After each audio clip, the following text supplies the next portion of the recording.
I'm going to be arguing or refuting the notion that gambling should be illegal in the United States. I believe that gambling should be legal. Um, I have a lot of experience in this area because I've been professionally playing poker for the past 6 years, which is essentially gambling.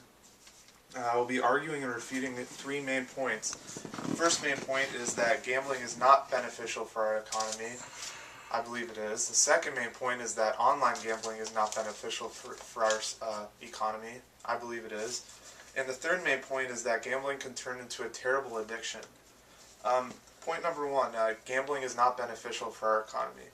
The argument that gambling is not beneficial for our economy is that it deprives and depresses local small businesses. According to Kirby Anderson, who wrote an article on gambling.com online, he said legalized gambling depresses businesses because it diverts money that could have been spent in the capital economy into gambling.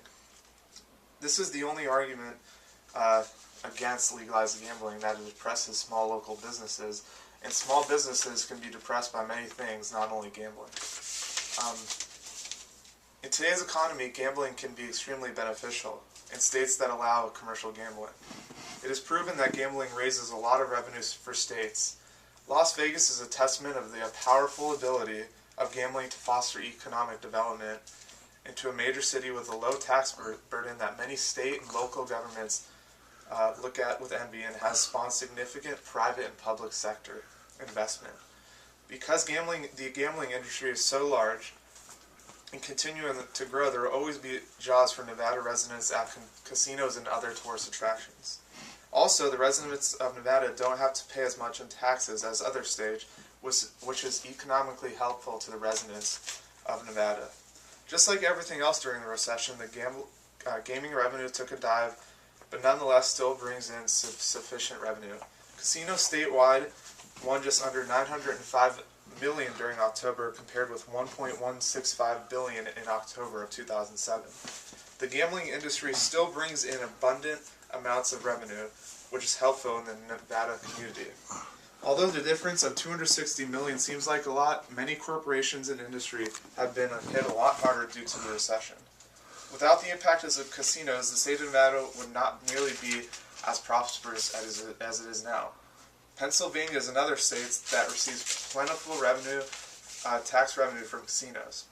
According to an article in the Times Tribune written by Andrew Staub, Pennsylvania had the highest amount of tax revenue from casinos in 2009, with $1.1 billion, whereas Las Vegas brought in $832 million. The reason that Pennsylvania topped Las Vegas is because Pennsylvania has a 55% tax rate on slots, whereas Nevada just has an 8% tax rate.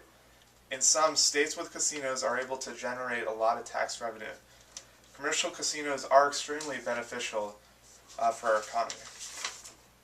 Sports betting is another form of gambling that can help strengthen our economy. According to an article in gambling.com written by Shiva, the state of Delaware reports revenue of $257,000 their first week of offered legalized sports betting.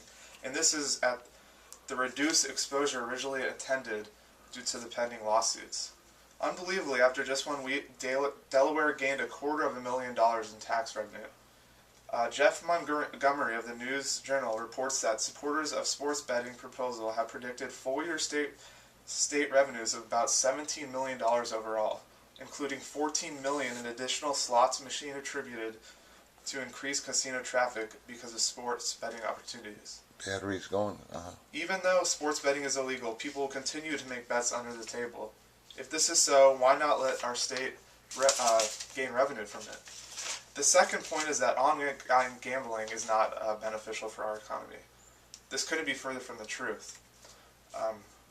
If online gambling were legal on U.S. soil, they would automatically take tax money out of the amount someone cashes out. For example, if I cashed out $1,000 off a poker website, I would receive $900, and $100 of that would go to taxes. So they would automatically take 10% out, and that 10% would go automatically to state taxes. Online gambling can be extremely beneficial to our economy. Within the past 10 years, there have been many pushes in legislation to make online gambling legal. Currently, the United States is in a peculiar position with the taxation of online gambling and the legality of gambling. When citizens of the United States use gambling sites that are overseas, they are required to report their winnings. Unfortunately, many people do not report how much they make, and this is tax evasion. If online gambling became legal, it could easily be monitored and could be a great tax system that could be in place. The economy could definitely reap the benefits of legalized online gambling. A major study by H2 Gambling Capital shows that if online gambling and sportsbooks were legal and regulated in all 50 states, over 32,000 jobs would be created and $57.5 billion in taxes would be generated over the next 5 years. It is hard to believe that our government is not taking advantage of this great opportunity. Legalized gambling could raise an abundant amount of tax revenue. People are already gambling and probably will continue to gamble, so why not legalize it and regulate it so that the government can benefit from it? Also, many new jobs will be created, which will lower the employment rate and raise the morale of United States citizens. H2 Gambling's capital study shows that over $105 billion a year is being bet offshore by U.S. citizens with the current situation of online gambling being illegal in the United States. The third main point is that I will be refuting is that gambling can turn into a horrible addiction. According to an article in Problem Gambling, 2 million, that's 1%, of U.S. adults are estimated to meet criteria for pathological gambling in a given year. About another 4 to 8 million, 2 to 3%, would be considered problem gamblers. That is, they do not meet the full diagnostic criteria for pathological gambling, but meet one or more of the criteria and are experiencing problems due to their gambling behavior. This shows that many Americans have to deal with the terrible problems that are associated with pathological and problem gambling. Problem gambling usually turns to theft or drug addiction because of pressures from bookies or loan sharks. Often they will suffer a number of psychiatric problems, such as substance use disorders, anxiety and mood disorders, or personality disorders. This is a huge problem, but whether or not gambling is legal or illegal, people will still gamble. I like comparing this to a person with a heroin addiction. Heroin is illegal, but they will still find a way to get their heroin addicts. It's in like anything in life, it's in the person's hands to control their addictions. It's in their hands to not let gambling get out of hand. Thanks, Joe, for letting me turn in my speech a little late. I appreciate you understanding what I'm going through. And that's it. Thank you, Joe. Press red button.